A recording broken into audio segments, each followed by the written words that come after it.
Frank was like, what if social media like stopped tomorrow? And I was like, then I'd be on the news. Like, I wouldn't care. Like, you know what I mean? Like, there's something that I would do to get out there. Like, that's my drive has always been that, like, since, you know, in any capacity that it would be possible, is like, there will be a way to express ourselves. There will be a way to get out there. And every skill that we're learning through being a participant in social media is getting us closer to that.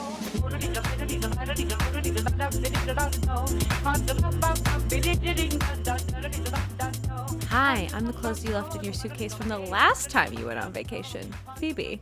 And I'm Jacques. And welcome to Do You Ever Feel Like? Where we ask the questions that everyone's thinking. Oh, and I say that in no one's answer.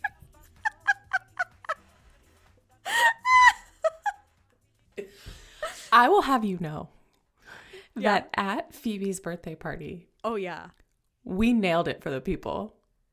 We nailed it in real time. Unprompted, too. Oh, totally. You guys have a podcast? Yeah, I do. Yeah, I do. Here's the intro. Said it once, good. We'll never say it ever again. That was it. That was it for an audience of one. Anyway. What are we doing here? Who are we? Who are you? Who am I? Xanthe's on the pod today. Xanthe's on the pod today. This is a super fun app. We've been having so much fun with our guests. With the gals. The gals are coming, hanging. I know. Yeah. Love it. Yeah, this episode is about, I mean, it's kind of about Instagram, but it's not. That's the joke. That's the secret. That's our Trojan horse here. Get better at your Instagram. Just kidding. Get better at talking about yourself. That's our secret mission. Yeah. Not so secret. Oh, I learned a lot from Xanthe. Yeah, I mean, we get into it. I've known Xanthe for a long time.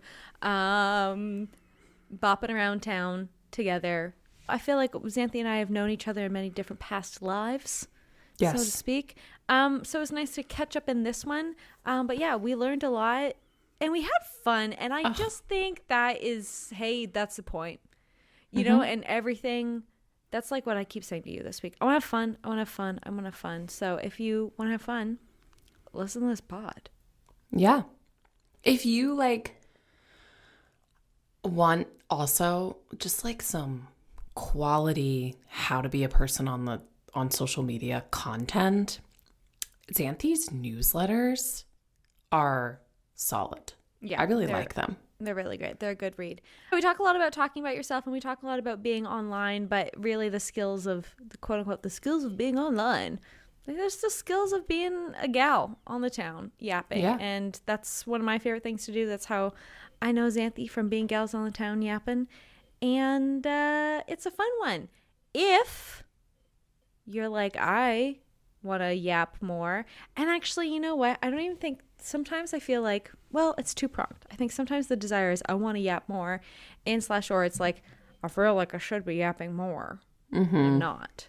We got a little tool for you. We got a little, what we're calling an artist bio template, but really we went quite insane, you and I. Oh, yeah. Nothing is ever what it seems. Around here, yeah. Even if we tell you this is exactly what it is, it's not. We're always playing tricks. We're always playing tricks. It's always magic. I saw a magic show a bit ago. We'll talk about that later. Anyway. Oh, wow. Like tricks in a good way. We always are giving you more. Yeah. Tricks in a fun way. Yeah, we've got the Razzle Dazzle'em bundle, I guess you could call it. It's free. It'll be in the show notes. You can go in and get yourself a copy. It's a big fat Notion template where we ask you, I think, less than 10 questions about yourself. And then we do this funny little thing where you become your own AI. And then all of a sudden you have an artist bio page, a service page, whatever you could really want. Proposal, a pitch deck, all written for you in I don't know, less than 20 minutes is my guess. And it's really fun. And I think we've this was our first thing that we ever made together too, also. Yeah, I loved reincarnating it. Yeah. Because it's what we've learned since, in our coaching, right? And then our first thing we ever made, coming together. So cute. What was that? 3, 4, 5 years ago? something like that. During the pandemic. I hadn't even met you. This is what I mean. What is time? No. During the pandemic, for sure. Yeah. And the thing that I think, what I have been super excited about seeing in the signups for Razzle Dazzle is that there are all kinds of folks grabbing this thing. So like if you are a business owner or if you work even in a specific field and you have to talk about yourself or you have to get up in front of people and be like, hi, I'm this person that runs this department. Like this tool is for everyone. Do you have to talk about yourself? Do you have to talk about your work? Go grab Razzle Dazzle. Yeah. I love it. Someone at LinkedIn get in touch. Because I wasn't born to go on to LinkedIn, but if you are on LinkedIn, you should also use this. That's what I mean. And I feel like we're getting some LinkedIn folks. LinkedIn, come. Yeah. It's a great little tool. It's free, like I said. Because, we're here to give you the tools to talk about yourself. So anyway, listen to this app, grab a copy of Razzle Dazzle, go for a walk, and then come back and sit down and, town cry to the people. What is that? Town crying? What do they do? Announcing? What is that job? Can I have it? I think I do. The town crier, like what do? They announce? Yeah, they proclaim? Proclaim? Yeah. What's that? The verb? We're applications, yes.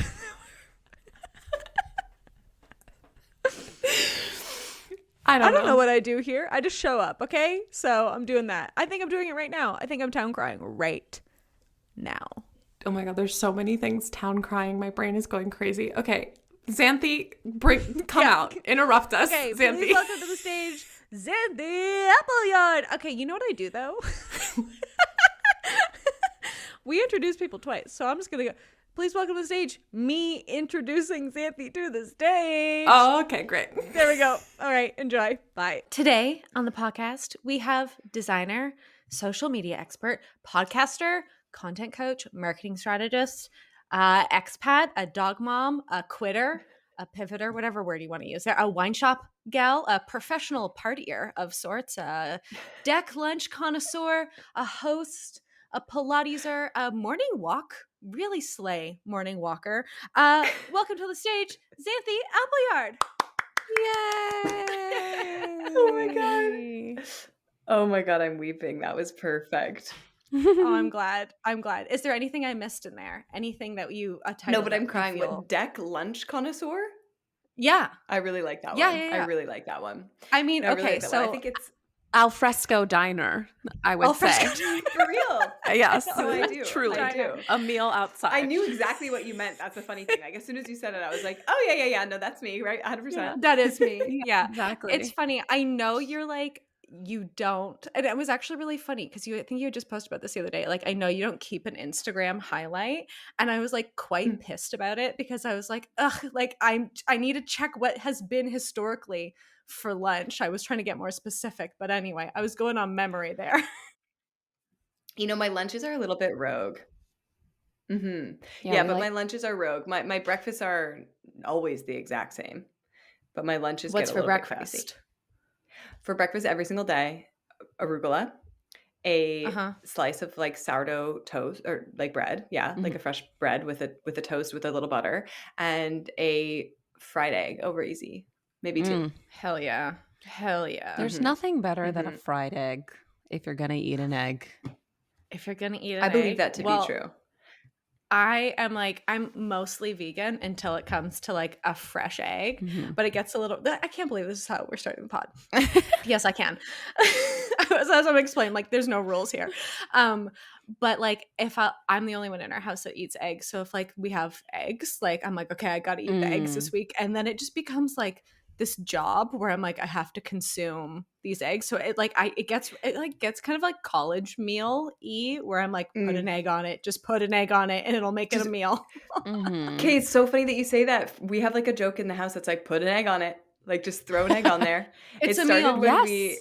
we, always. Well, it started when we used to, Sandy from Hamilton? Sandy, we used to like live with them. So, anyways, Sandy and Frank both enjoy an evening egg. I do not enjoy an evening egg. Like I can only eat an egg in the morning. So we used to always joke about this. Like, it'd be like, okay, evening egg is so weirdly specific. Well, we were like, we should start a restaurant and call it that, like the evening egg. Like, it'd be like a late night diner kind of thing. Yeah, I can't do an evening egg. Like, only daytime eggs for me. But you should take the pressure off, Phoebe. Like, it is. I mean, like, I know they're bad good fast. for like a while. Like, they could last for a really long time. Yeah. Like, it's more like if I forget about them, yeah, like I will be forget. I'm not responsible for what happens in the fridge. That is not my domain at all. I get meals brought to me on the reg. Oh yeah. Oh, I love that. Oh yeah. So if it's like I gotta lock into egg mode. Anyway, here we are on the pod. I don't know why I'm acting like we wouldn't start with egg mode, but it's perfect. I kind of thought, Xanthe, we would maybe start with like, I've known you for a while, and kind of start with like your origin story. You're like a serial entrepreneur, a bit like Jacqueline and I. And so I don't know, like I know, actually I was looking at our pod stats today and I was like, or maybe it was the other day. It was not today at all. Wow. Anyway, I was looking at our pod stats and I was like, the people are going to be so excited that Xanthe and I are talking. Literally 20% of our listeners come from Canada. So I was like, no one's excited about this collaboration at all. No one knows this niche Ontario topics that I was about to like throw down. So anyway, I thought we would start with origin stories. So yes, well, it's so fun. I know. Since Canada. Go ahead. Since Canada, I mean, well, baby. we went to the same high school, I think. Mm-hmm. Yeah, but we didn't know missed each other though. Yeah. Right. Yes. So, but yeah, we have lots of things in common in terms of our, our overlap in like our lives and and our hometown and all that. But yeah, I thought it was so interesting how you opened up that introduction of all the things of me, welcoming me to the stage with designer, because I was like, I'm not a designer. Yeah. Like that's so, but yeah, like you I am, and I was, and like that's very, very real. So in terms of, I guess to give more context to that, when we started, Frank, my husband, and I own our business together. And when we started it, we were living in Hamilton. So we were you were in Canada, in Ontario, and we were doing primarily like design work, kind of like anything. We were doing copy design, web, social media, photography. Yeah, like literally, you wanted something, we were like, we got you. Oh, we did a lot. We were taking photographing Pilates classes. We were doing all kinds of shit. But yeah, we were doing whatever. And I mean, both very, kind of creatively curious, so there was a lot of things that we could do. And we were like, yeah, let's try it. And so we did that for years. And then I guess that we were probably in business for like 2 years before we decided to move away from Canada. And we moved to Mexico first, and we were still doing the design studio thing. We kind of built up our agency, started working with people more like outside of just the local community. And then it's such a long origin story. So I'm like, where do I stop? But I know, I guess I really did set you up for... No, yeah. It's such a funny question for some people. I feel like there's like a really easy, quick response. But for me, I'm always like, oh no. But basically I'll just fast forward right now. We currently live in LA. We do not run a design agency anymore. We still own the business together, but now it is centered primarily around business coaching, social media education. There is the hospitality lean. So we're part owners of a wine shop. We also have an Airbnb that we run and another that we're building out. And we have a pod, and we're happy. We're loving it.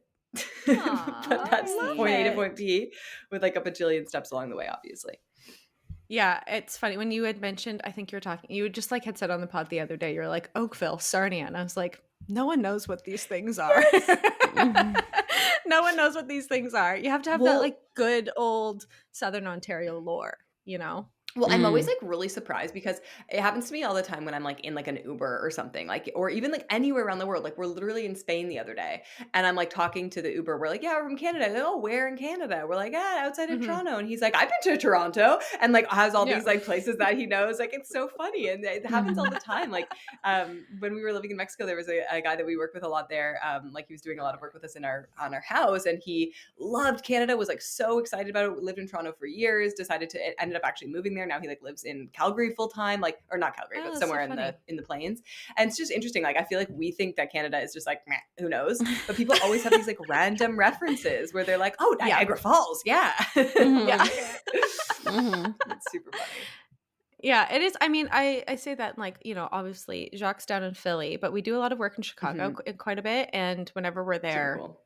people are always like, oh, I know Toronto. So Oh, anyway, I know I should not, should be nicer to our sweet little hometown. But anyway, I think what you said is really interesting, right? Like of the, like creatively curious, but also like, I think artists, do this funny little thing where we're like, sure, I can do that. I can figure that out.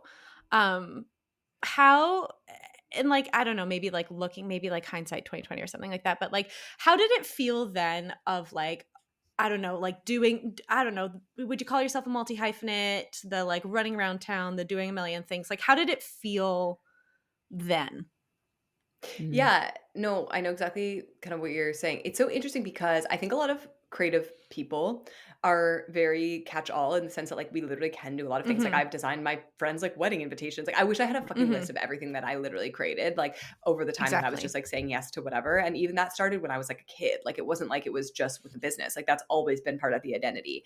You know, I made a dress for like one of my formals, like random shit. Cute. And I feel like it's really interesting now because I work with a lot of creatives and a lot of people who are creative business owners. And there's so much, which I know is like, you know, like similar to the community that you support. It's like, there's so much, I feel like almost like shame and confusion around being so much and around being multi-hyphenate and like, how do I define myself? Like, I don't make sense to anybody, but I like never felt that way. And like when I was doing it, like when I was actively in it, I didn't feel that way until I started having to show up on the internet. And I think that that's a really interesting like experience, right? Where it's like when I was saying yes, I was just always like, I'm the creative friend. Like that's okay. Like that can be me. I have no issue with that. Like we run a creative agency. Like we'll do whatever you want. Like like, well, yeah, sure, I'll write that email for you. Yeah, sure, I'll come over and like paint the mural in your storefront. Like to me, I thought it was so cool. Like I'm so useful. I can do so much. Like this is amazing. And then as we started moving more into the online space, and it's like you need this fucking tagline, you need this bio, you need this like definition. Then you're like, oh no, I'm a hot mess. And you start to feel like you have to choose your lane. And I think there is, you know, power in that, like for sure. And I do like there are certain circumstances in which I would say like, yes, let's get clarity. Like let's find a little bit more of like a specific message so that you can feel confident sharing it, not for anyone else's benefit. But when I was in it, I thought it was super fun. And I really liked the process of figuring out what I liked. And I think that was like a big part of the journey of being able to say like, okay, I enjoyed it's very like, that's just very deep in the way that I like process and the way that I learn is that I am like the true epitome of like fuck around and find out. That I'm like, yeah, I want to know what it feels like before I make a decision about whether I like it. Yeah, I want to try it before I decide whether or not it's for me. And so I felt really excited about all of that. But also at the whole time that I was doing it, I was releasing things at the same time. Like I was recognizing I don't like that. I'm never doing that again. I will never say yes to a project like that again. And then slowly kind of like culling until I ended up in a space where I was like, okay, now I'm only doing the stuff that I really like and that I can really like impact people with. And that feels just as good, but it's just in a different way. Yeah. That's so interesting. I love hearing you say that because I don't feel like you hear people a lot of the time. I feel similarly. Like I love to do a million things. And I think that also just comes with the territory when you run your own business, right? Like we were saying before, do I want to have the knowledge about like podcasting microphones? No. Do I have that knowledge? Yeah, like I do. And you kind of have to be interested in these things for the sake of getting something or the thing that you want to make done, right? But I feel like a lot of the time that's not what we hear this like, or maybe it's like painted. I think of like artistic myths a lot, right? Like it's like this picture that's painted like, oh, this artist yearning for like their thing that like makes their soul, I don't know, like it's some sort of an answer or something like that you're supposed to find. Yeah.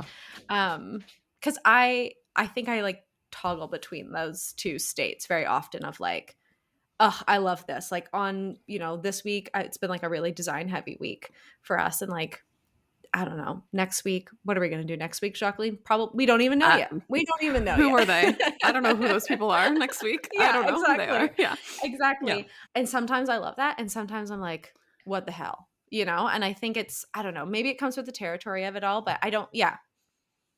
Interesting. Yeah, I think one thing that I just wanted was like. this idea of like medium and putting so much pressure on it. And that's something that I'm having a lot of conversations about that lately, where it's like, we are, as like artists, as creatives, we think that we have like one mode of expression, or like we have to choose one mode of expression. And I think what's really more true is that like we have a lot to express, and we need to almost know that like it's getting clear on that expression and what that expression is for, and what like drives it, I think, more than the actual outcome of it, in a sense. And that's where I feel like there's a lot of for folks who can dabble in a lot of media, or folks who express themselves in a lot of ways, like even just from podcasts to writing to video to all these, like they're all different, you know, photography, like they're all different. And yet the mission for me is the same most of the time. You know, most of the time the conversations are the same. It's just a different way of expressing it, or a different way of displaying it. And it's like that like almost like that core piece that I think is where we are able to like achieve our confidence, and then think about like, you know, everything else is just playing with a way of getting it out there. That's the way that I see it anyway. I love that. I know you and Frank were having this conversation on the pod the other day about content. It's like my least favorite word. I know, I've seen you talk about that before too, actually. I was thinking about that. It's my least favorite word because I feel like it devalues like what people are creating, and kind of to similar what like Frank was saying for people that haven't listened, I highly recommend going to listen to the pod. But it's kind of like such a catch-all word that we use to describe so much, right? And it's like, I love what Frank, your analogy you guys had used of like, it's like the stuffing inside of a pillow, right? Like the content or whatever you're doing, like it like almost doesn't matter. And I think people get so hung up on like the medium thing sometimes, or like, especially when it becomes like, I'm a painter, you know, or like I'm a videographer, like when it becomes identity or something like that, it's like, well, I personally feel like whatever the heck I am doing right now, like I don't know what the internet's going to be like tomorrow, let alone in 5-10 years, right? Like I can like maybe guess about what it's going to be like, but like I don't make a reel because like that's what sets my heart on fire. I like sharing that information because like if I was born a couple hundred years ago, I would be the person in the town square like shouting, you know, or like, you know, yes, you know what I mean? Like, yeah, there we go. We got there.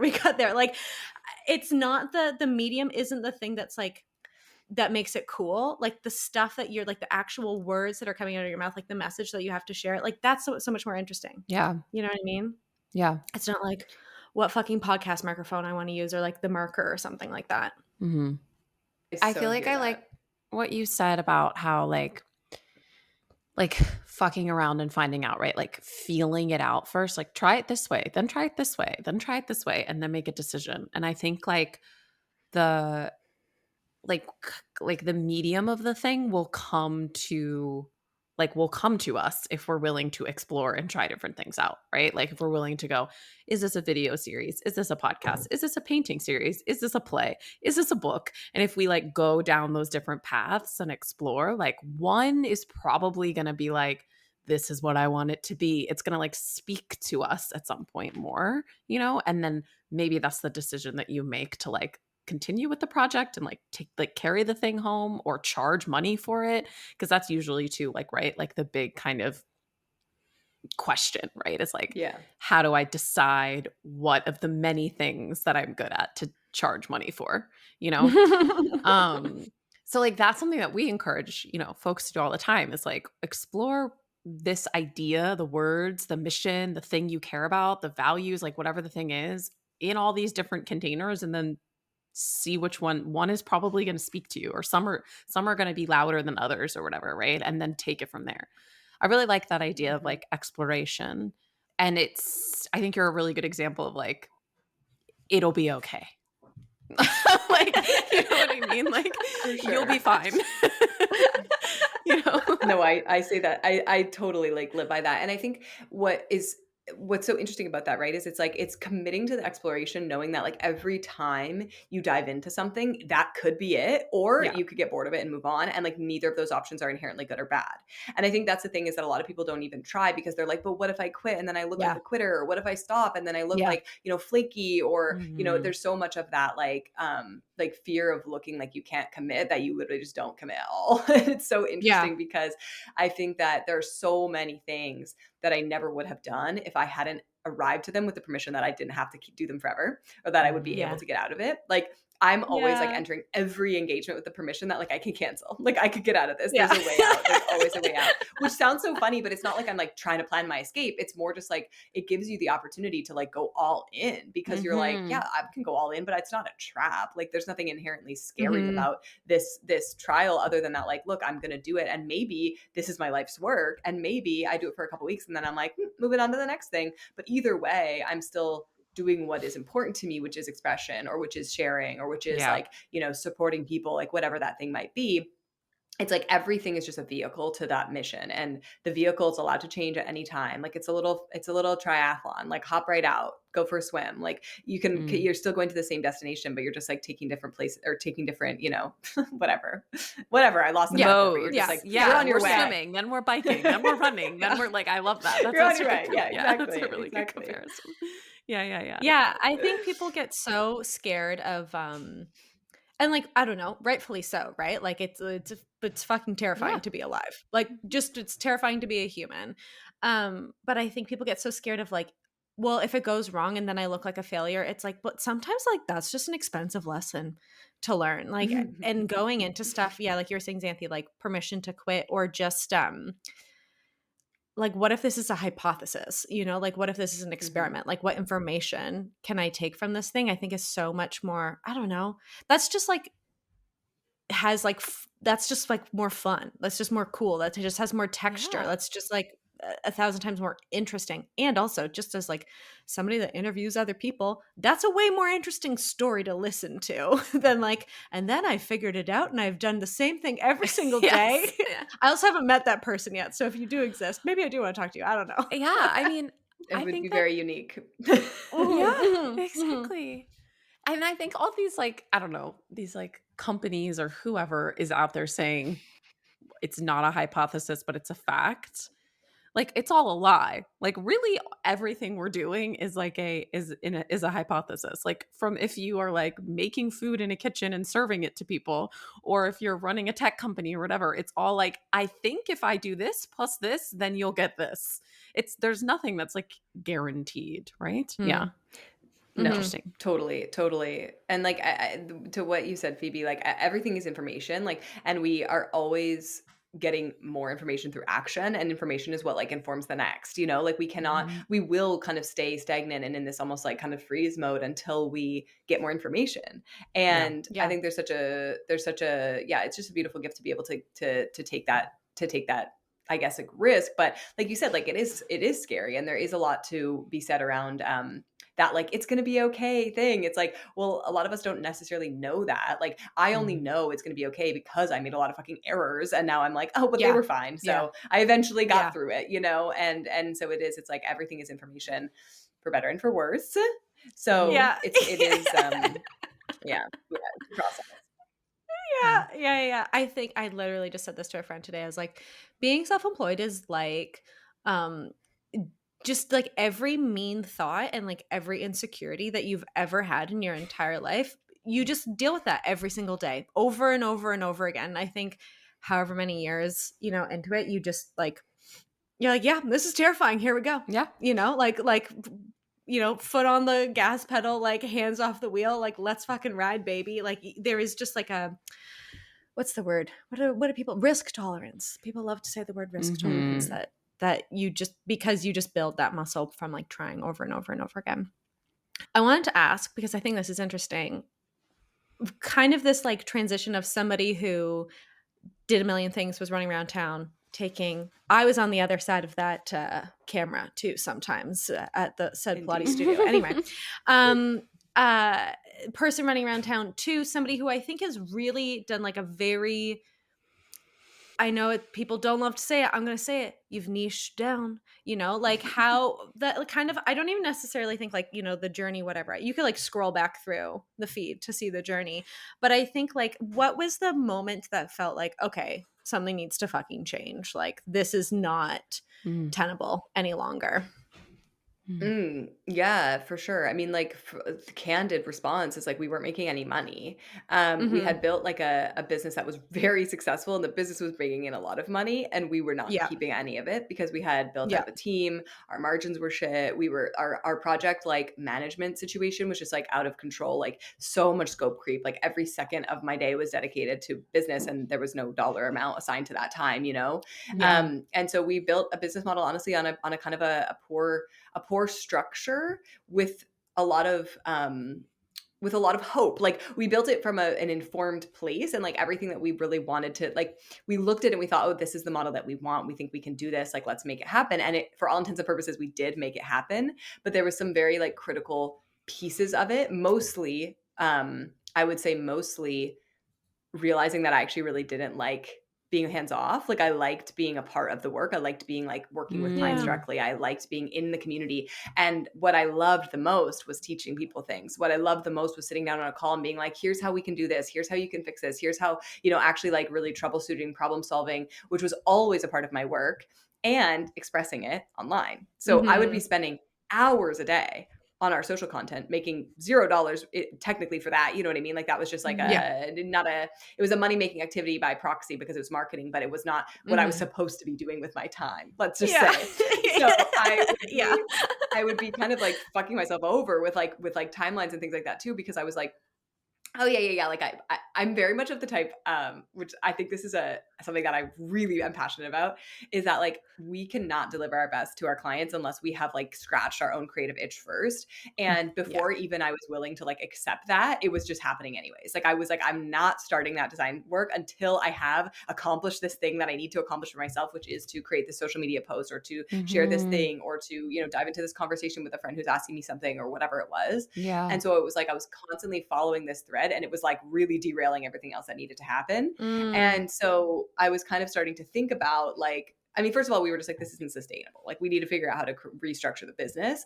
But then we started thinking about like, if we restructure the business, is it this business? Like, is this what we want anymore? And so once we kind of descaled it, because it was really like honestly a beautiful time and like super like scary for sure. But it was like also really, because Frank and I started the business just the two of us.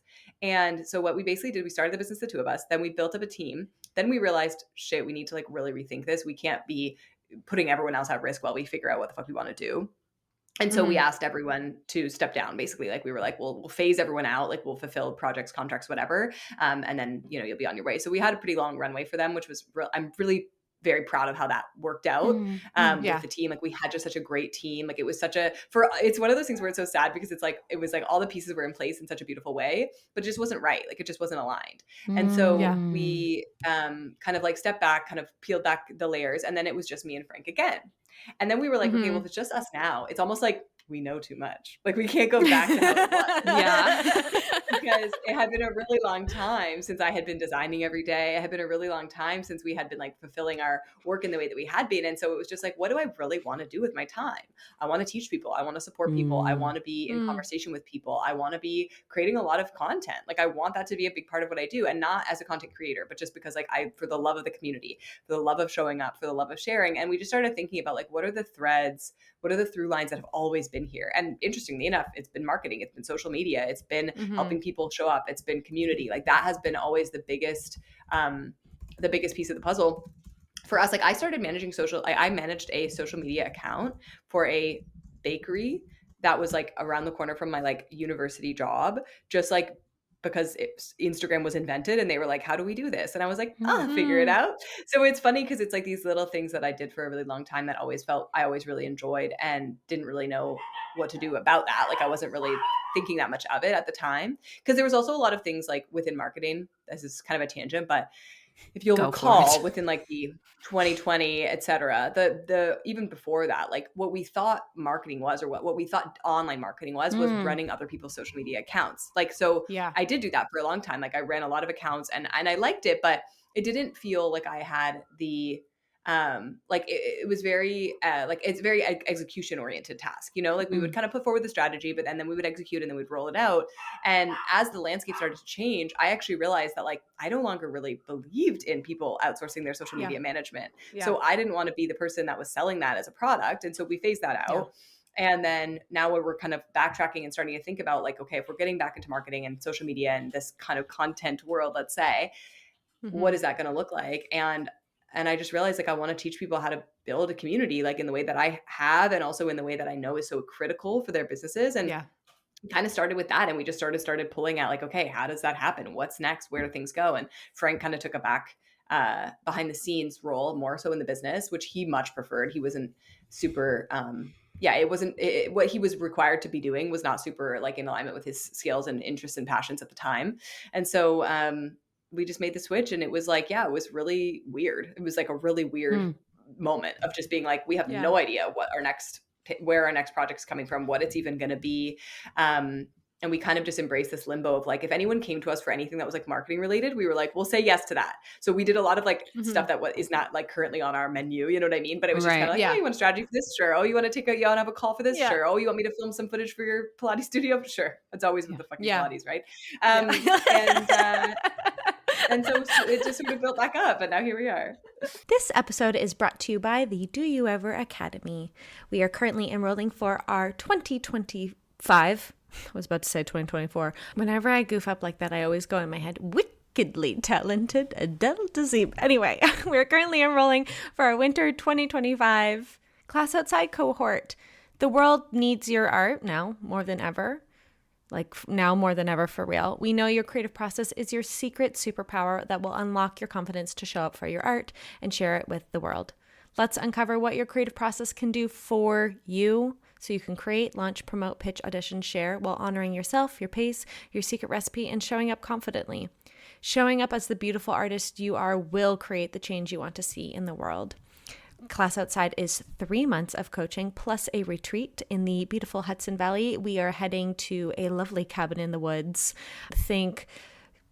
Quite literally, cabin vibes, think fireside chats. You know, there's lots of other details that come in with Class Outside and what you learn and what we do together. But ultimately, being together with other artists and gathering and sharing in the like, do you ever feel like this is really hard and weird and blah, blah, blah, is why we created Class Outside in the first place. And we would love to have you join us. For more details, you can visit the link in the description or jump in the comments below on Substack. We would love to hear from you. Class Outside begins in January of 2025. I actually said it right this time. We would love to see you there.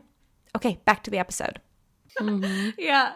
I mean, it's funny you say that too, even as like, it's technically a service that we offer. And I would say the majority of inquiries that we get, they're like, okay, I mean, how many times I'm sure you've heard it too, Xanthe, of just like, I just want to hand my Instagram over to somebody. And it's like, well, why? Well, why? Totally. Why? And like, why would you do that too? When you kind of talk about it, it's like the direct source you have to like the people that you talk to. Yeah. Like it's a crazy idea. Yeah. And so it's interesting, right? Because it's like, sorry, go ahead, Jock. Yeah. It's part of like, it's part of our like mission when people come to us. Yeah. We're like, totally. We're like, yeah, sure. Hire us for social media so that you eventually don't hire us for social media. Yeah. Yeah. 100%. And it's like, it's interesting where it's like, I do think that there's so many accounts who have people managing their social in-house, but there's a big difference between running an account and building a community. And I think if your goal is to build a community, you have to have a part in it. Like there has to be some element of you in that role, because otherwise like, who am I messaging? Who am I talking to? Like, who am I buying from? And actually, Jacques, I think you spoke to this earlier, which was this idea of like even as we were talking about like the different mediums and stuff, right? It's like, people are not looking to essentially like invest in a product. They're looking to invest in a person. And then whatever that person, based on that person's values, that person's mission, that person's like purpose ultimately will translate through a bajillion different things. And we see this with so many different people who build brands. Like we'll have, they have a beauty brand, maybe they have an education brand, maybe they have this, they have that, whatever. We support it all because we're like, I know whatever they're behind, it's going to be good. And or like it's aligned for me. Like I believe in what they believe in. And that's like, we have that in common. And so I think actually like a lot of the work that I do and what I feel so passionate about doing is to give the freedom back to the creative and back to the entrepreneur of like, do whatever the fuck you want, pivot, change your mind, anything, because people like you, people trust you. It doesn't really matter what the output is going to look like at the end of the day, because you have the people that rally for whatever. Yeah, I love that. Freedom. What did you say? Freedom back to the creative. Yeah, I love that. You had said something a little bit earlier too about like understanding your process, which is something that like Oh my God. I feel like it's such a nerd about, and I think it's so funny the way that like your creative process will show the fuck up like in ways that you're gonna hate, right? If you aren't like giving it's kind of like, I don't know, like an ache or a pain or something like that. Like your body will like find a way to like talk to you. Your creative process will like be like, hey bitch, like I'm gonna get in the way of your work if you do not let me like have a chance to shine. Like you're saying, when you're, Instagram posts interrupting your day or whatever. I'm kind of curious what I don't know, like what are anchors in your creative process like right now, kind of in like, in the context of not even just work, I don't know, outside of work, play as well. Well, I'm not sure if this is like the answer that you seek, but I will just respond to what came to me when you said that. So for me, something that has been really an interesting journey for me is this like morning routine thing. Mm-hmm. And I think that there was such an uptick on like morning routine has to be like this really regimented thing where you wake up at a certain time and then you work out at a certain time and then you do your journal and you do your meditation, blah, blah, blah, blah. And I like really subscribed to that for a while because I was like, okay, this will make me successful. This will make me clear-headed. This will make me blah, blah, blah. And one day I was just like, wait, it's not doing that though. Like I still feel anxious by the end of the day. Like all the things that were still plaguing me were still happening, even though I was like checking off all the boxes. And so I started to examine like, what are the things that I'm doing just because I think I have to, and what feels actually most naturally for me to do in this moment. And so what's been really interesting for me in that journey is that for me in the morning, what feels most natural to me is like I wake up in my energy, like nothing else in the morning, right? Like no one has talked to me. The sun is not up. Frank's not even awake. Like no one can get to me. I am simply me. Like that is when I am like the most like uninterrupted, right? I don't check my messages. I don't check my phone. I don't do anything. So my first step is always like I open up my journal and I write kind of like whatever I'm feeling. And then I actually hop into what I consider to be like my expression, which is usually actually a piece of content, right? But I'm doing it through the lens of like I'm writing. So it's like, what is it that I feel like I am called to say today? And I usually have obviously a little bit of direction on that, more so in the sense that I have a lot of consistency with the conversations that I'm holding. So it's not like out of the blue, I'm just like, I'm going to talk about socks. Unless like that the socks were relevant to my like overall mission. But usually it's like I kind of get it's like the clearing happens with like that little like, quick journaling. And then I'm just like, whatever I feel like really fired up to express starts right away in the morning. So usually I've written like my caption or my email or whatever it is, even like a sales page. I wrote a sales page the other day in the morning because I was like, I need to, like, this to me is something that's so important for me to express. Like it's so important for me for people to understand this in the way that I want them to understand it. And I want to write that, or I want to express that like when I'm in my energy and when I'm not thinking about what that other person's post said or what my clients are asking me in Voxer or like any of that stuff. Yeah.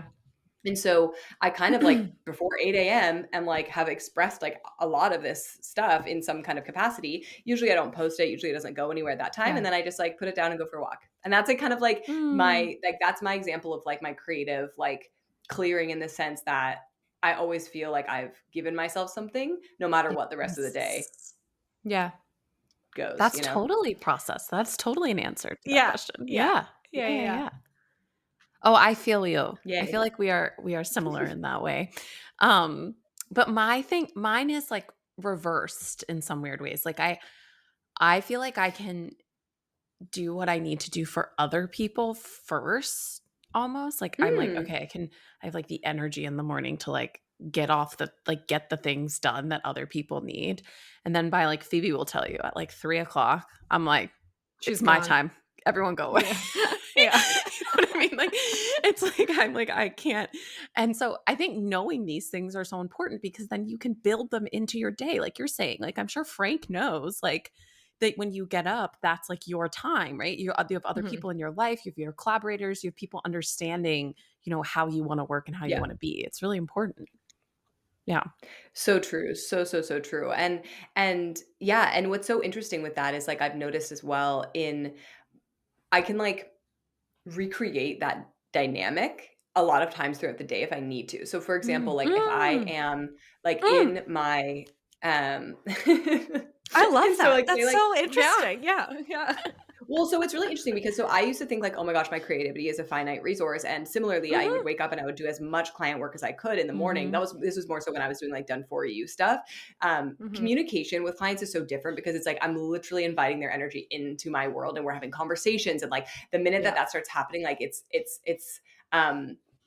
I feel like just the way that it like plays on your capacity is really different. Yes. But from a creativity standpoint, like it's almost, it's less output, you know, but it's a different thing. So anyways, I'll talk about that in a sec. But with regards to the creativity thing, like I used to feel like I had to choose, like either I create for myself or I create for my clients. And that can happen, I think, at any point where you think like either I have to create for myself or I have to like once I commit to being in my client's energy, then like, sorry, it's over for me now, which is not true, right? Like as you're saying, Jacques, it's like you can be in that and you can go all in and then you can like step off and be like, okay, now it's my turn and I can get into my energy. But I do think that that transition can be really challenging for people because capacity, right? Because our mind has already been turned on. And so it's like, how do we not think about, we just sent that email, what are they going to say back? Oh, I didn't respond to this thing. What's going to happen, right? All these different things. And so what I really have learned to do is to have this like almost ritualistic like context switching moment where you're like, okay, I could be in Voxer having conversation with clients for 2 hours. And if I was to just like do that and then hop right into like writing something for myself, I would be like, and then she said blah blah blah blah blah. Talking about your clients. Exactly. Yeah. And so what I do is I will like actually be like, okay, I'm putting it down everything. So sometimes I actually will almost like go the extra mile to like answer all the messages so that I know that like I've left it like kind of clean in the way that I need to. And then I shut it down, no notifications. So I don't know if any came in. I don't check again. And I leave the premises for some in some way, like whether it's like I leave the office and maybe I'll actually just like go and like lie down on the couch and like close my eyes and just be like, okay, I'm gonna think all the shit I need to think about this experience, about like almost just like kind of like let it land and then let it leave. And then sometimes I prefer to do a walk. I'd say I usually prefer to do a walk where I'll actually leave and like go for a walk around the block. And then I'm like, okay, I'm re-entering this space for me with the intent of creating for me. And it's like being able to, and I speak to a lot of folks about this too, with regards to like, if you work from home and you want to like re-enter the space as like a mom or as like whatever, like kind of identity you need to like shift into, or you feel like you want to be able to like put your work down for. And I find it really, really helpful. So it's this idea that our creativity is not actually finite, but we have to learn how to like release capacity so that we can access it again multiple times throughout the day. And there's so many different like ways we can do that. That's my practice, but there's a bajillion others. But learning that is like, I think very empowering because it makes it feel like we're not like, time is not so fleeting and we aren't having to like hold on to it such a tight grip of like, if I didn't get it done in my 1 hour window in the morning, it's never happening. Which I'm very guilty of feeling that way sometimes. Very extreme. So that's interesting. Real. I mean, it sounds so, I mean, I even feel that way of just like, to me, working out, like going for a run at like 3:30 is like magic. Like, and I never want to go. Like, I'm always so fucking exhausted. Never wanted to go for a run ever once in my entire life. And like, but I know that's the thing that's like, will give you more energy. Right. And it's like, oh yeah, obviously like, energy, like creative energy is a thing that like works the same way, right? Like if you give exactly Doy. I have a kind of a technical question.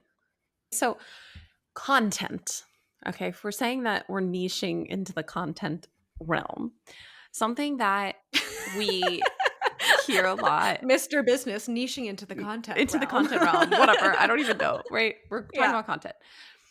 Something that we hear a lot is like, okay, if I make all of this content, right, then like I can't make all of this content because I've gone and done creative, like I've painted all day, then I need to go make content about it. I've already used all my creativity, kind of what you were just talking about, like ways to kind of like harness and use creativity, right?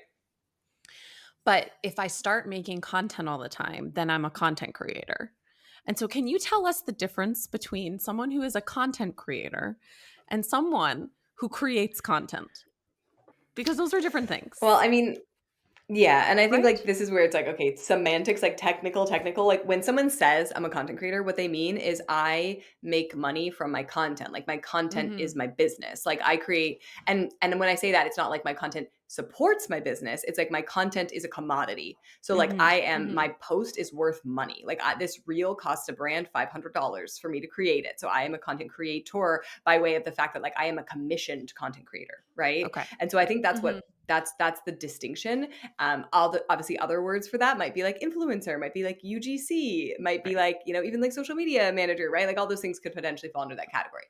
But when you just are creating content, like, I mean, by proxy, yes, you are a content creator, but you are not like, you are not monetizing the content itself. You're using the content to market your actual product, which is something else, right? Mm-hmm. Mm-hmm. Mm-hmm.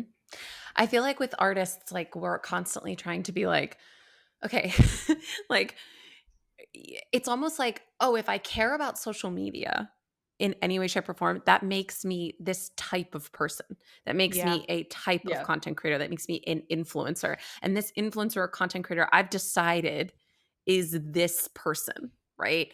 Like, I don't know. She wears Uggs and has leggings on. Like, do you know what I'm saying? And not to like say that people who wears Uggs and have leggings on aren't great people, but like there is a very clear idea, right? Because of all of these systems that we live in of like who an influencer is, like who a content creator is.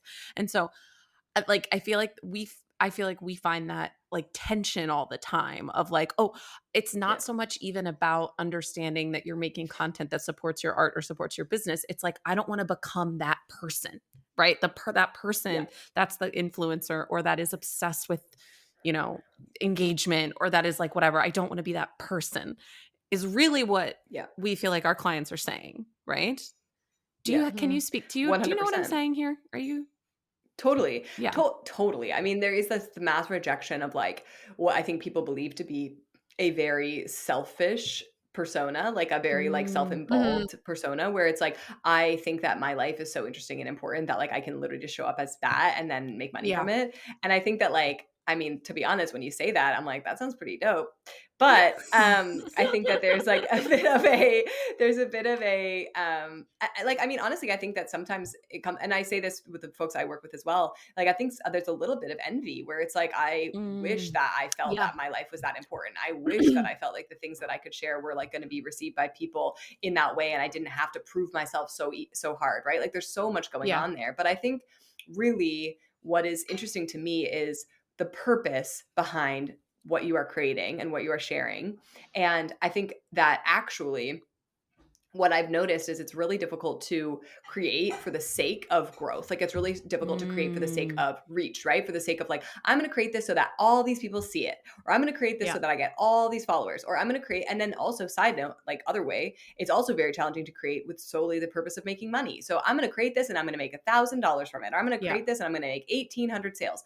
All of that pressure is so external. Like it's not, those are not, I think they're very surface level drivers.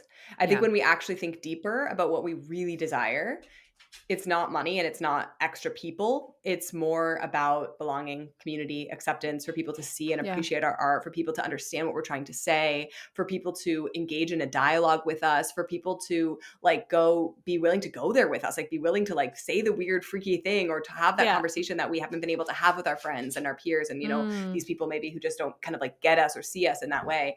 And so I think when we realize like what we're really trying to fulfill are these deeper sort of like human relational needs, we realize that like actually social media can be extremely valuable in actually bringing those things into our life, but we have to be willing to accept that that's what we're there for and not shame ourselves for that and not shame ourselves for thinking, well, if I'm here because I want to make friends, that means I'm trying to get followers. Or if I'm here because like I really just want somebody to tell me that I'm doing a good job, I'm like pushing for clout. Like it's not like they're not the same thing. And I think we're just drawing parallels because it's easy to judge rather than to acknowledge like what we really need, you know? Yeah. Right. Well, and it's kind of funny too that like, I mean, I know we've been talking about the Instagram of it all. Like Instagram has existed. It's not new. Like it's not like the new cutie around town, you know? And I was even just thinking about the other day, I was like, oh my God, there's been people, I don't know. I was just thinking about 20-year-olds this morning. Basically, I was like, wow, they have had Instagram for so long. Yeah. For so long. That's crazy to think of, you know? Blah, blah, blah. I'm trying not to get sidetracked by that thought. What was I going to say? Oh, I think it's so funny. It's like Instagram isn't new, but like we still have such like weird, I don't know, like cringe associations with like wanting to try, you know, like wanting to try to like, or even like, I mean, we've worked with clients in the past who are like, okay, I'm like really embarrassed to say this, but like, I want to be an influencer. And we're like, cool, great. Let's figure that out. Right. And it's like, it's so, I don't know, like this weird moral panic around it. It's like not a new thing, but also we kind of treat it like, I don't know. It's like this funny attitude that we have towards this thing that's like, I don't know. Yeah, I would love to just get paid to be me. What isn't that not like the dream? Right? Yeah. Right? Nobody's Anyway? like, oh my God, I think I want to be a doctor. Yeah. You know? Oh my God. Oh my God, yes. And also, like, that sounds horrific to me. And yeah, sometimes I mean, I think motivated like, by the same thing is what I'm saying. Like doctors, lawyers, Yes. people, those are people that make money. And nobody says, nobody's like judging With that you want to like egos. be a People with dermatologist. egos. Exactly. Yeah. No one's judging that you want to be a Mhm. dermatologist to make money, but for some reason we're doing that with him. Like it, yeah. Anyways. Yeah. yeah. Anyway, there was yeah. And Go ahead. yeah, no, I was just gonna say, I think you're so correct in the sense that it's not new. And it's really interesting because even in the entrepreneurship space, like I remember there was a really long time where like I did not want to say that I was a social media expert. Like I thought that was so embarrassing. And like that was like, that's not a real job. Like, oh my God, like my mom can't tell her friends I'm a social media expert. Like that's so lame.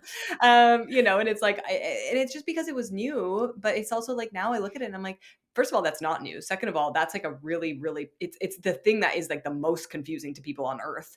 And it is like a really valuable space to be able to understand and to be able to feel comfortable in. And it always will be, regardless of what it looks like now. Yes. And it's so interesting, Phoebe, what you said at the beginning about being like, you'd be the town crier.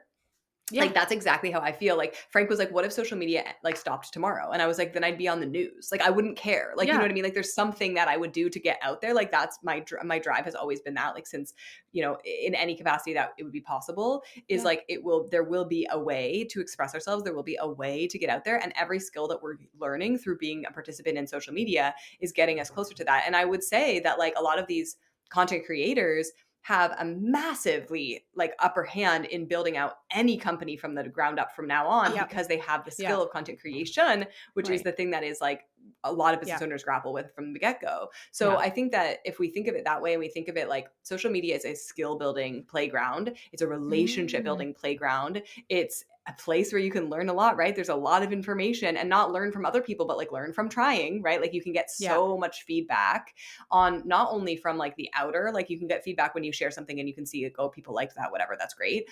But you can get feedback on your own creative process. You can get feedback. Like I only know that when I'm most creative because I was trying to output content every day. And I was like, well, this isn't going to happen unless I find a system to support this, you know? And I wouldn't have known that, you know, certain things like, I guess like certain styles of video creation, certain styles of even like expression, like my ability to distill information and then reflect it to people in it from a teaching perspective. That's what I learned through the way I showed up on social media. I was able to look back and be like, that's interesting. Like I synthesize things in a very specific way. Why is that?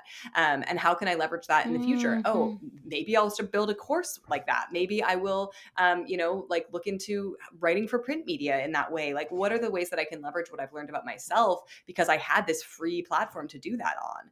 And I think there's a lot there. There's a lot there. I mean, let's all go add town crier to our bios after this. Please. For realsies after. I mean, I know this is like another little tangent, but I feel similarly about the word coach, right? It's like such a dirty word. But like there's been coaches forever and it's only a dirty word because of misogyny. But anyway, that's a completely different podcast episode. And I do want to wrap it up a little bit. So I thought we would end with some FMKs to close out the pod. We do these. Although I just realized, Jacqueline, we forgot to do our FMKs for our Gilmore Girls episode. So we'll have to circle back at some point. But anyway, so many threads FMKs. We pull in this. I know. In this space. You'll have to come back, Xanthe. I have like whatever. Anyway, I have some FMKs for you. So to start us off, which one do I want to start with? Okay. I have to rewrite one of these. Okay, 1 second. Okay, I'm going to start with iced Americano and natural orange wine or Hailey Bieber's strawberry glazed skin smoothie. Oh, baby. Okay. I'm assuming that like when you say iced Americano, you don't mean coffee. Like that's just like that varietal, right? Sure. I know I need to always get qualifications. It's so funny. Yeah, sure. Also, I love that we both do FMKs. Like, it's the most fun thing to do on a pod. Okay, no. That's the most great. millennial thing to do, I think. I know, it's so true. I do no, but why does it bring us such joy? Like, I'll just be sitting in the car with a friend and we will do FMKs for like 3 hours. Like, it's so funny. Okay. Iced Americano, orange wine, natural wine, or Hailey Bieber skin smoothie. Okay, so I'm gonna kill the smoothie. It's not that good. Like, it's yummy, but it tastes like a strawberry milkshake. And frankly, I would just rather have a strawberry milkshake. I don't need to be having like skin additives in there. Then I would probably marry the orange wine, which no one is surprised by, and then fuck the Americano, because I don't always have an iced Americano. Like, that's not my daily coffee. Like, that's just like for funsies. So perfect. What about you? Fuck the skin smoothie. I can't even listen to that. I had to go to the Erewhon website to remember. And then also I just got like in a hole of like, oh my God. Also another pod you might like, Xanthe, is Who Weekly. I don't know if you listen to Who Weekly at all. No. You'd enjoy. You'd enjoy. Anyway, I just got like, I was like, all these celebrity smoothies. Yeah, fuck the smoothie.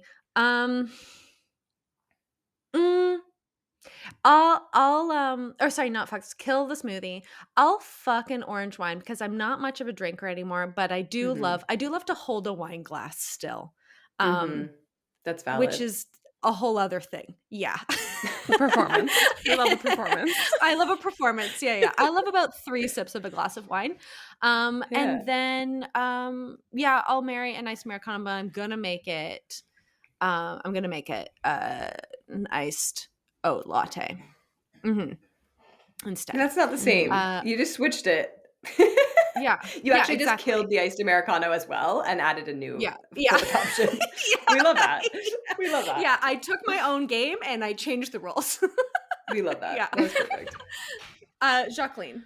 Oh, what about, I'm choosing between coffee, wine, and a smoothie? It's in the notes. You can I'm looking. Yeah. Well, okay.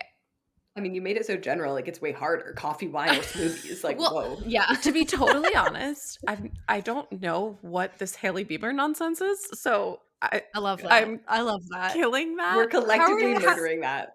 Yeah. So yeah, whatever. Murdering that. Marry an iced Americano. Fuck a natural wine. Yeah. Gorgeous. I have the next one. No, you don't. Please. Okay, 1 second. No. Okay, fine. Wait, fine. This is Xanthe specific. Okay. Yes. Okay. Go ahead. Okay, Xanthe. Fuck, marry, kill. Seth Cohen, Dave Rogalski, or Noah Roqueff. I don't know who the other 2 people are.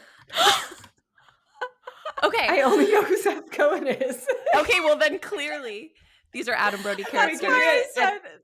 Oh, they're all Adam Brody characters. Wait, from what? Can you explain? Did you not watch Nobody Wants This? Well, okay, so I get that. No, I haven't watched it. I know. I'm like sickeningly, I don't watch television and it makes me like really feel disconnected from society. But I want to watch television. I just find it very difficult psychologically to commit to it. Right now at this stage of my life. But I really want to watch it. So I mean, obviously I'm just gonna pick Seth Cohen for all of them. But who's Dave? Is that from Gilmore Girls? You know. Okay, so I don't. No, Xanthe's never watched Gilmore Girls. In Gilmore, yeah, but I haven't. Exactly. I only know from like watching the Instagrams. So that's why I didn't know the names of these characters. But if you had said like Adam Brody in the OC, Adam Brody in Gilmore Girls, Adam Brody in Nobody Wants This, I would have known. But yeah, I don't know. But wait. More Adam Brody core. Did you watch Startup? That show that he was recently in before, like he was in another show before this. No one talked about it at all, but it had like multiple seasons. And he plays like a tech bro, basically, who like starts a company, and it kind of like he kind of like turns like evil through it. Kind of, it's like there's a lot of like moral elements of it. It's like a company that like can see behind like people's security passwords. It's a great show. I loved it. Ron Perlman is in it as well. Yeah. Anyways, and like another girl. Anyways, what did you say? What did you say it was called? The Startup? Startup. Just Startup. Oh, Startup. Yeah.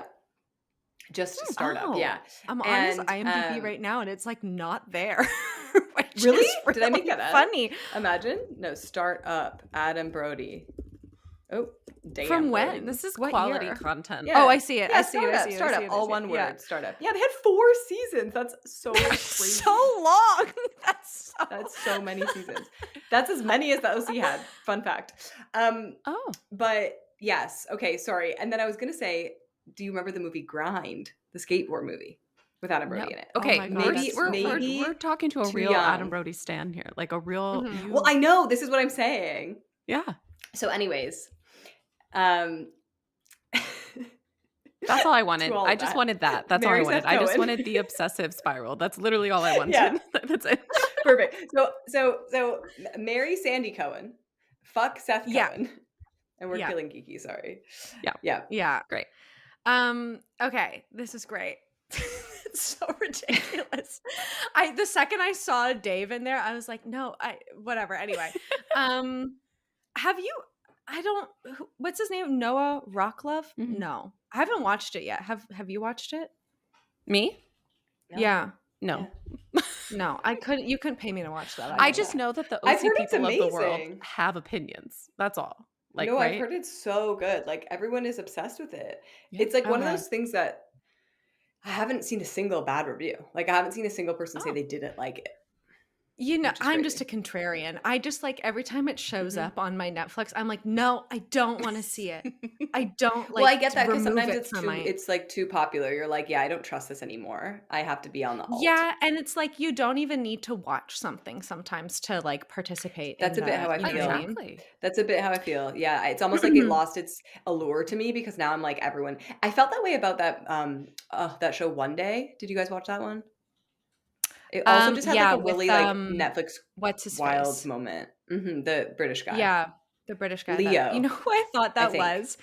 Okay, this is such a tangent. We're so over time. You know who I thought when I love everyone it. was talking about it? Because everyone was like, "Oh, it's the hot guy from White Lotus," and I thought it was gonna be, No. basically it was actually just hot not guy? at all. Yeah, Yeah. yes, exactly. And instead, it's just weird seeing because he's like such a little creep in White Lotus too. And I then know. He's like supposed not to be like charming a at cutie all. boy, or whatever. I thought it was. Yeah, no, I couldn't get into it. I couldn't get into like him as the character. The show. That's exactly I never it. finished it. But yeah, I know what you mean. Totally. Okay. Last one for you. Yeah. Fuck, marry, kill. An in-app Instagram filter. The weird sepia tone filter that they use to depict Chino when they go to Chino, or a CapCut transition. Oh, but they're all so bad. Like I hate every single one of those things. Whoa, gross. Okay. Whew. I think that I would have to honestly like kill a CapCut transition. Like I think that's like there's the most damage is being done with that one. They're so rough. They're so rough. The most damage. The most damage is being done there, absolutely. And I think I would marry the Instagram in-app filter because I do think that can be done tastefully. I've actually created a few in my day back when we were doing our photography stuff. I had some like presets that I created and put in there. I think they can be done tastefully. And then I would fuck the sepia tone filter because I mean, I don't know, everything that was old is new again. And I think we could probably see a resurgence of that vibe any day now. So exactly. I should watch what I'm saying. Yeah, exactly.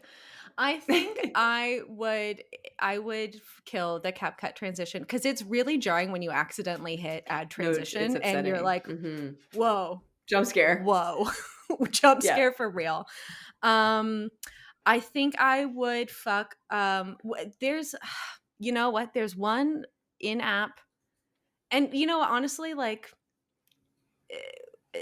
I don't know, for nostalgia vibes. Like I would fuck and an sometimes Instagram they're cute filter. too. Yeah. I like the ones with little like things on them, little bows and stuff. I was about to say there's like a really great photo of my two best friends and I, and the only copy I think it was like taken in app in the year 2012, you know, and the only copy I have of this photo is like this filtered to hell piece of shit. But anyway, you know, I'll fuck with that. And I think I'm going to marry the Chino filter because I could really see a resurgence of that. And I'd like to kind of bet on it a little bit. I'm not Well, gonna it's kind lie. of like how you made Comic Sans cool again, I think, single-handedly. Hell yeah. Thank you. Yeah. So yeah, exactly. To be a contrarian, I'll go with the Chino filter. Jacqueline, close us out. These are stressful to me because I don't know what these are. Yes, you do. Oh, okay. When we say in-app, you mean like the ones you can put over like a story or something? Yeah, like in the stories, you have the filters. Okay. Right? They're like presets kind of. Uh-huh. I think I'm going to kill that because I just... Goodbye. I also don't like when you do it and then it's like, you know, the app tells us like so-and-so has all natural on or something. Oh, yeah. Like, it's like, yeah. What? No, I don't like that. I'm going to kill that. I mean, I think I like the transparency of that. I mean, yeah, I just don't use it. I don't know. Yeah. I get it. No, for sure. I'll stop interrupting. I think I'm going to marry... I think I'm going to marry a sepia tone. Mm-hmm. And then I'm going to... Wait, what did I... Yes. And then I'm going to fuck a CapCut transition. Hell yeah. Why not? Jacqueline usually goes... You can make them cool. When we do this too, you always pick the craziest options. Yes. You always really do... What did you say? You said you were going to marry a CapCut transition? I'm going to marry sepia. No, sepia. Oh, you guys you're are going to marry together. sepia. Okay. Anyway. Well, this was insane. As always. And as promised, I think, to be honest. Thank you so much. Thank you so much, Xanthe. Go follow Xanthe on all stuff. Any like parting words for the people at all? I don't know. No, I mean, listen to my pod if you enjoyed this pod. Listen it's called to the Love pod. You to the Core. Yeah, listen to the pod. It's fun. It's similar to this. So if you like this, you'll like that. Yeah. And that's it. Just, thanks for being here. This was awesome. I enjoyed this so much. Thank you. Go follow Xanthe on social. We're always telling our clients, go over there. Really good example of this. Xanthe does this really well. Thank you. And send me a DM. Oh my gosh, please. I love when people send me DMs. I love chatting away. I'm very like in the relationship. Like I believe that is what social's for. So to say hi, if you follow me from this, be like, hey, I'm following you because of this. Or hey, like I heard the episode or whatever. Just like say hello. I just love it. So. Aw, I love that. So go say hi to Xanthe. Alrighty, thank you very much. Okay, bye. Thank you.